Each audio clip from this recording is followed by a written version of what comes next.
Okay, you've tuned into this video because you want to know how to take your salvage title and turn it into a rebuilt title so that you can drive your vehicle on the road. So this is actually an update or a re-edit of the last video that I made. Some of the rules for rebuilt titles changed in 2025, and there was a little bit of question or gray area, and there were some things that I didn't articulate well enough. And also, I looked through all of the comments from all three of my How to Convert videos, and I want to make sure that the most common questions I'm getting answered. So you're going to want to watch the video in its entirety. There are going to be some splices and edits where I jump back in this black shirt, and that's how you'll know you're seeing the update. Anyway, tune in. You are a Texas resident. You are trying to convert your salvage title car to a rebuilt title car. Step by step, this is going to be all the forms down below in the link. Everything you need, follow along. You're going to get it done. All right, y'all, it's my first video of 2025, and we're going to talk about salvage titles. Texas has recently changed some of the rules for converting a salvage title to a rebuilt title. Some counties it's just the same, other counties there's a slight difference. So let's get into this. I know you want to see. All right, so I just got notification from our county tax office. They sent out an email that was forwarded by the state DMV. I've been looking for this information for a while, and I even have called the state to ask about what's going to happen for 2025. They couldn't tell me. So I'm going to do a sampling of converting your salvage title to a rebuilt title, step by step, what you have to do, how you do it, where you file your forms, and what's different now. I want to clarify, because I get calls every week about this. It does not matter what state the title was issued in. This matters what state you reside in. And as the title says, this is for Texas residents or businesses only. If you live in another state, unfortunately, I can't help you, and you're going to have to find specific information for your state. Okay, let me get into the documents that you're going to need to take with you to your county tax office when you're doing this rebuilt title. In a minute, I'll give you the description and directions on how to do these forms. But for now, let me just tell you what you're going to need to take with you. So the first thing you'll need, obviously, is your rebuilt title. If you bought the car from Copart or IAAI or whatever the hell it's called, you probably got issued a salvage title in your name, but it does say Texas salvage title. So you'll need that. You'll need your Texas form VTR 61, which is the form that used to convert a car from a salvage to a rebuilt title. There's a $65 fee attached to that form. You'll need your Texas application for title. There's a $33 fee attached to that form. Then, if you're buying license plates, registration, you'll need about $100 for the registration. And if the title was not already in your name, you will pay the 6.25% sales tax. Now, new for Texas in 2025 is the safety inspection thing. If you're in an emissions county, you still have to get an inspection. If you are not in an emissions county, you no longer need an inspection in order to get your license plates. So you're going to take those things, when completed, to the county tax office, and they will convert your salvage title to a rebuilt title, which will come blue, be a regular certificate of title, but under the remarks section, it will say rebuilt. So that being said, let's get into the instructions. Okay, this is important to differentiate. When we are talking inspection, that refers to what Texas used to have, their safety inspection, where they checked your headlights, taillights, brakes, horn, and stuff like that. And then in the busier counties, there was also an emissions test as part of the inspection process. So in 2025, Texas did away with the safety inspection portion.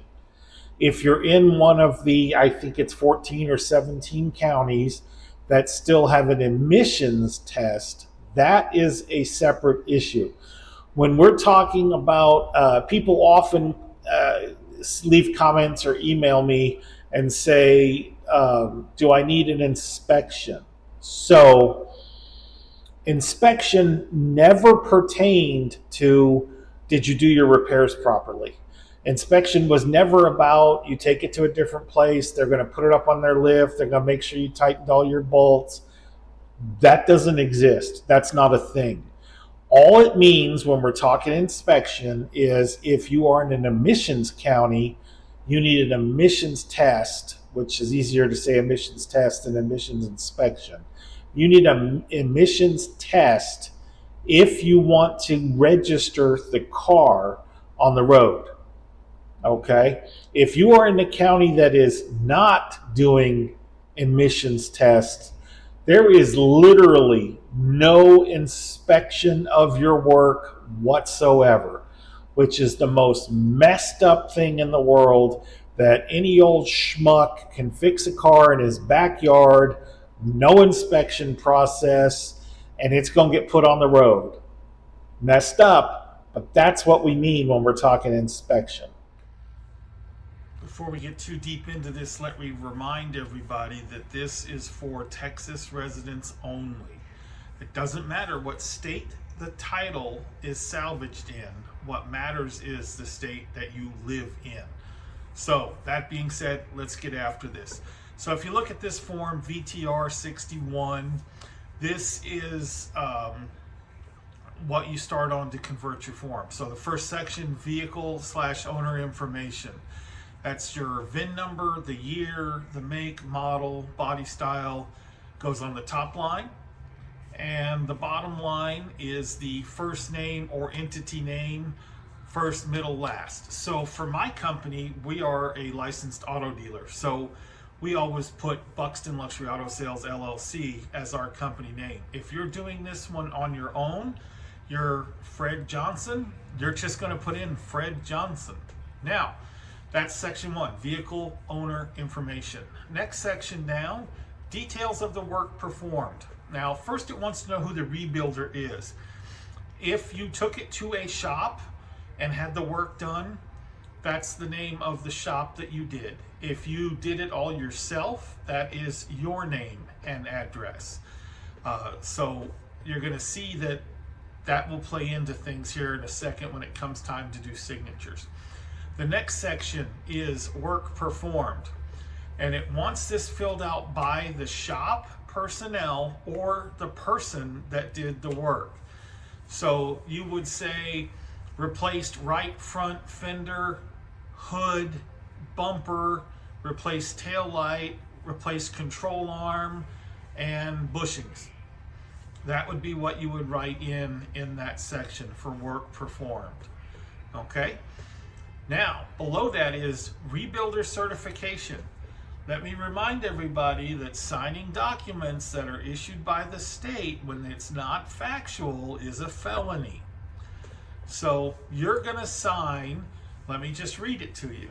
I, the rebuilder listed above, certify I repaired, rebuilt, reconstructed, or assembled the vehicle described above, have documented all repairs and work performed, and purchased or came into possession of all component parts listed on page 2 in a legal, lawful manner.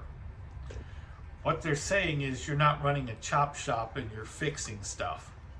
So if you are the rebuilder, meaning you, the individual that's doing this process, you've bought the car, you're fixing it yourself, you're going to sign, print, and date said rebuilder certification. If it was done at a shop, someone from the shop will sign and date it for you. The next section below that is owner certification. Again, state law says this is a felony if you're lying. It says, I, the owner, as listed above, certify I am the legal and rightful owner of the vehicle described above. The vehicle has been repaired, rebuilt, reconstructed, or assembled, and the vehicle identification number provided is the same VIN affixed to the motor vehicle. Again, Now, making sure you're not a chop shop. You didn't go to the junkyard or to Copart, buy a hoopty, and now you have a stolen one that is the same that you're trying to pass off with the legitimate VIN number from the hoopty that you just bought. So that's what these certifications are all about. And it's just very straightforward. You would think there's a lot more to this than there is, but there really isn't. So that's page 1. Now let me show you page 2, which you're going to find equally simple. Okay, page 2 is very straightforward. It is to be completed by the rebuilder. So again, if you are the person doing the work yourself, you're going to fill this out. If you are working with a shop, the shop will fill this form out for you as well.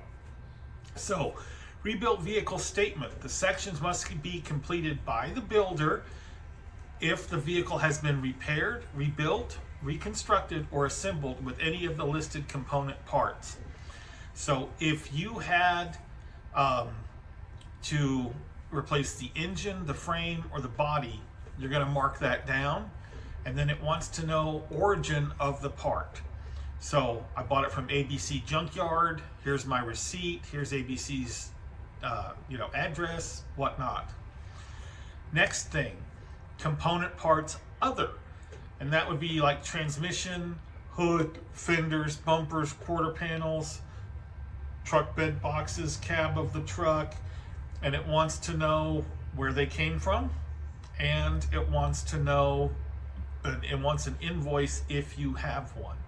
Now, a lot of people have told me that they buy a car that's just like the one that they wrecked. Say, they have a car, the motor and transmission is crap, but it's got a pristine body. They'll go to Copart and they'll buy one with a bad motor and body, or excuse me, a good motor and body, a good motor and transmission, and they'll swap them. So on that form, origin of parts, what I generally write in, because I sometimes have the same situation, I will write in sourced from like vehicle I already own, and I will attach a picture of like junk vehicle. And it sounds like a big deal in that they're very technical on these forms and they want all this information or they're going to disallow you. I'll tell you, generally they don't. They understand that people sometimes make two good cars out of one. I've also had these where I bought the car was already fixed, but it was a salvage title and I didn't know where the damage was. And I literally wrote in car repaired before my time of purchase, repairs unknown, and wrote unknown on page 2 in both places and signed off, and it was accepted. So not the end of the world. Now, those 2 pages are the 2 pages of paperwork required. And it's not a big deal to do this. Like any of these documents I show you folks, if you do it for the first time ever, then it's a big deal. But the second one, the third one, just gets easier and easier. It's much like the bonded title videos I do. If you have a car that has no title and you need to do a bonded title, I have a video up here, or maybe it's up here, but a video on how to do the bonded title. So take a look at that one. And that's the 2 pages of documents. Obviously, you have to carry out the repair. Obviously, try to keep receipts for everything that you've done. And let me just tell you, wrap up what happens next. All right, this seems like a good place to interject my thoughts one more time. I know that there are plenty of people on YouTube that are showing you how they're flipping cars and making money, and this is not at all a hack to them. What I want to point out is every state has different laws. In Texas, there is no pre-inspection, meaning some states, when you buy the salvage title car, you have to have the salvage title car looked at and shown the damages to the state. And then when you fix it, you go back and show them that it was fixed appropriately. Texas does none of that. There is no inspection process at the beginning. There is absolutely no inspection process at the end, but there might be an emissions test if you're in an emissions county. And this is where I say to you, if you're Joe Schmo doing this in your backyard to make money, God love you for it. You got every right to do it. Fix the car right. You do not want to kill someone because the frame had a crack and you did nothing about it, or you didn't put brakes on it, or you left bolts untucked because you were drinking too many beers when you were building it. This could potentially be somebody's safety. So fix the car right, because Texas does not have a system to verify that you did it. All right, so at the beginning of the video, we talked about the documents you need to bring with you to your county tax office. I just kind of want to restate that. Once you've got this paperwork process completed at your home, you're going to go to your county tax office. If you're registering the vehicle, meaning you're going to get license plates for it, you will need insurance. If you are only doing a title, meaning you're going to take it from the salvage title to a rebuilt title, you don't intend to register it, you do not need insurance, okay? Unless you're in a county that does emissions. The big change for Texas in 2025 is that safety inspections are no longer required. What people sometimes think this means is there's no inspection at all, and that is not accurate. If you are in an emissions county, you will have to get an emissions test on this vehicle before you can convert it to a rebuilt title. That means you will also need to get insurance on it before you can get your inspection to convert it to a rebuilt title. Now, a question I get a lot of times is, how am I supposed to get it to the inspection place, and how am I supposed to put miles on it to drive it so that I can get my inspection when I don't have a license plate and things like that? And I always tell people, take your paperwork with you, all of your paperwork, go drive the car with no tags on it till it's ready to inspect, go get your inspection. I've yet to see a police officer that didn't understand what the situation was and let you go, where either he writes you the ticket that you have 10 days to go get the car registered, which you're going to anyway, or he just lets you go completely. So that's what I would tell people. If you need to drive the car to get it inspected, yes, you do. Take all your paperwork with you, take your proof of insurance with you. If you happen to be pulled over, which is pretty rare, you just say, honest officer, here's my situation. I didn't know what else to do. I can't issue a temp tag on it because it's a salvage, and I need to get it inspected so I can get it converted to a rebuilt title. And you're going to be just fine. All right, another question I've been asked time and time again, and in the clip you just saw, I mentioned just take your paperwork with you and drive it around enough to get it inspected. And I know people have mentioned that some insurance companies will or won't let them insure the car while it still shows a salvage title. So, in talking to my county guy, that's a great source of information and can quote the title manual, here is the legal way you're supposed to get this step done. First, you're going to make your repairs. Then you're going to complete your salvage title paperwork. You're going to go to the county with that paperwork and your application for title. All the things we listed at the beginning still hold true.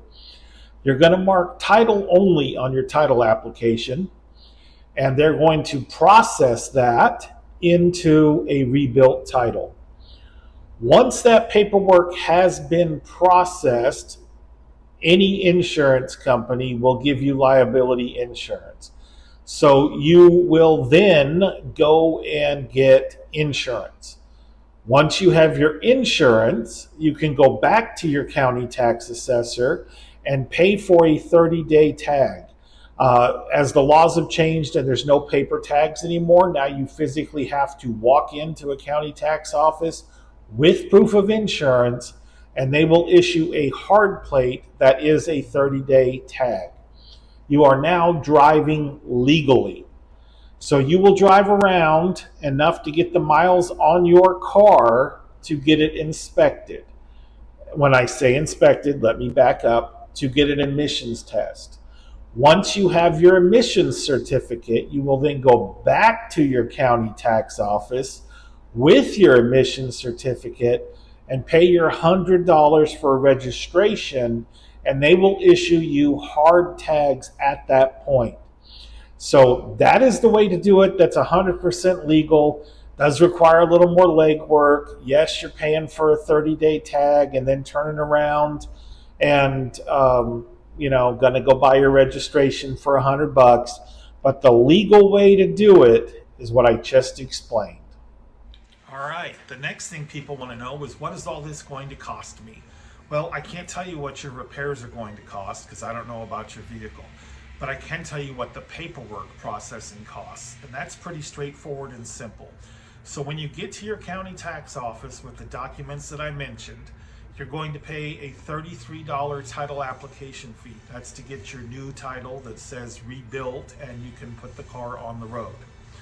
You're going to pay $65 for your VTR 61 form, which is the form that changes the car from the salvage title to the rebuilt title. That's the one I just gave you the instructions on.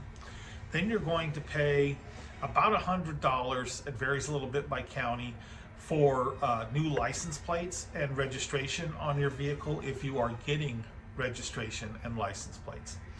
Then if the car was already in your name, as most of them are from Copart, there's not a tax due. But if you bought the car from someone else and you've never put it into your name, you're also going to pay the 6.25% sales tax that every vehicle pays in Texas. So that's it. That's how you do it. That's what's different about 2025. If you are not in an emissions county, there's no inspection required at all. You just take your paperwork up to the county and you will get issued a new title. If you are in an emissions county, you still have to have an emissions check to convert this vehicle from salvage to rebuild. All right, I just had to cut into this last clip just to say thanks for watching the video. We've got other exciting videos and playlists coming up from bonded titles, salvage titles, rebuilt titles, duplicate titles, affidavit of heirship, all sorts of fun stuff. The best thing you can do for me, y'all, if you appreciate the content, is just leave me a comment below. Likes and subscribes are great, but comments really drive the algorithm. So if that's something you feel compelled to do, I appreciate it. Check out my next video. Have a great day.